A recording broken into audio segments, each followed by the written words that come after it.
Welcome back to Joy Recaps. Movie Stories Recap here. Today, I'm going to recap an American mystery thriller film called Lovely Bones. Spoilers ahead. Watch out and take care. The main character of the story is a 14-year-old innocent girl who was murdered by a serial killer after being seduced. That young lady's name is Susie Salmon. Her murder occurs on December 6, 1973. Susie recounts his 14 years of life until she died. Susie has a small family, and they live a happy life. Her family consists of her parents, siblings, and grandmother. Susie's father is an accountant by trade who lives a simple life. Susie aspired to be a wildlife photographer, but she preferred to photograph herself and other people rather than animals. She used to enjoy herself while doing it. However, Susie's mother is surprised when she sees the 24 completed camera rolls brought by them for Susie. Susie desired to develop the photos from those camera rolls, but her mother refused. Her father suggests that we create one camera roll each month. Then one day, something gets stuck in Susie's brother Buckley's throat while her parents are outside. Susie, being a wise girl, drives him to the hospital in a car. Her brother's life is also saved. Then her grandmother says a rescuer of anyone receives a longer life. Susie attends a high school located a short distance from her home. She used to walk home from school, occasionally taking a shortcut. That short alternate route goes through fields. Near Susie's house, there is a sinkhole where people used to dump their waste infrastructure and other materials, and that pit used to swallow them up. Ruth Corner, a girl who lived nearby, used to live there as well. She had the ability to sense the paranormal. As a result, she was suspected by the public. Susie has feelings for a senior boy at her school named Ray. But despite her fear, she never expresses him. In exchange, Ray was also interested in Susie. He proposes to meet her in a mall after meeting her in a school one day. Susie is ecstatic to hear it. Ray also presents her with a letter in which he has written a poem for Susie. Susie is overjoyed. In her excitement, she takes a shortcut through the field.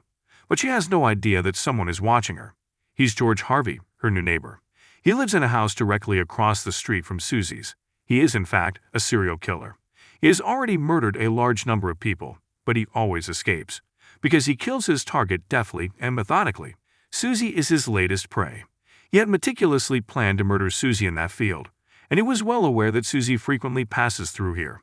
Victimizing Susie, he has built an underground hideout in that field, filling it with toys to attract children. Susie is returning home on that day, and Ray's given letter, which is still unread, is skipped from her hand. Because of the blowing air that travels a long distance, Susie dashes after it. However, Harvey is present. He advances to catch the letter as well. Nonetheless, he is unable to catch. Harvey was then successful in entrapping Susie in his grip. "I built something I'd like to show you," Harvey says to Susie. Susie, on the other hand, is inquisitive, because she is a young girl between the ages of 16 and 17. She is also in a good mood that day because of Ray, so she agrees to go. Because she appreciates fine things. Susie then joins Harvey in an underground hideout. He does the same thing there, which is his mission, as he mercilessly murders Susie after seducing her. Then he chops her up. This film is based on supernaturalism and depicts many peaks and valleys. Then we see Susie rescuing her life from the underground hideout and fleeing from there. Susie may have survived here, we believe. But then she notices her father on the road, who is asking about her and showing her photo to others. Susie calls, but he does not answer. Susie enters the world of imagination. It happens because Susie is no longer alive, and it is her soul. She is neither on earth nor in the promised land, but exists somewhere in between. Susie, on the other hand, can see Earth and the promised land. Susie's parents are concerned because she has gone missing. They immediately notify the police. Susie is also aware that she is no longer alive. Now she notices her assassin, Harvey, cleaning Susie's blood from him as he lies in a bathtub. Susie's father has a talent for designing the structures of ships in glass jars. One day while he is at work, Susie then asks, "Why do you do that?"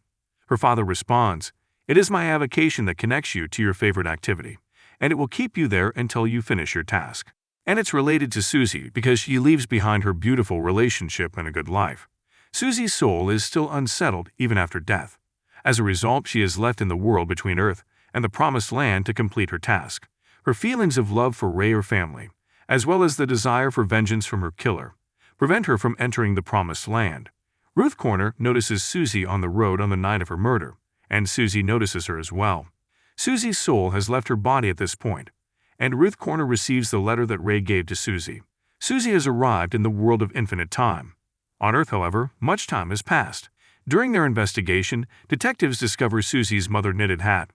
A long time has passed, and detectives have learned that Susie is no longer alive. Her mother accepts it as well. But her father is not discouraged. Susie's father was very fond of her, so she used to stage paranormal events. As a result, her father knows about her. Her father decides to track down her murderer. Because her murderer has yet to be apprehended despite the passage of time, Susie's mother is also in critical condition.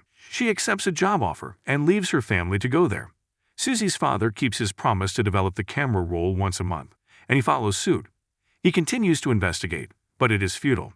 Harvey is also free and unconcerned by anyone. The detective has previously visited his home. Susie's sister Lindsay appears one day with his pet dog, and her dog begins to bark before Harvey's house. Lindsay then suspects Harvey, but proof is also required against Harvey, and Harvey's lust is reignited once more. Lindsay is his new victim. Susie then encounters the souls of those who died as a result of Harvey. It is also revealed when and how those people were killed. In Savannah, Harvey murdered his lady owner for the first time in 1960.